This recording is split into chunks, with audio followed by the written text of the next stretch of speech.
الله يحميها ويعطيها قوي ويبارك فيها. ايد اللي بتعمر الله يحميها ويعطيها قوي ويبارك فيها.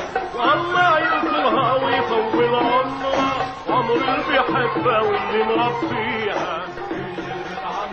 برنامج شؤون اقتصادية يستضيف المهندس ياسر الفقيه، مدير شركة أينا للحلول والخدمات المعلوماتية في سوريا، للحديث عن تطبيق أماكن أينا لمحافظة السويداء على الحاسبات والهواتف الذكية بنظام الأندرويد.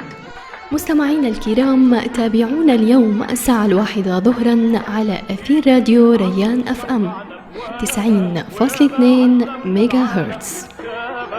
الله يقويها وينصر أصحابها، والله يقدرها حتى نكافيها. ايد اللي بتعمر الله يحميها ويعطيها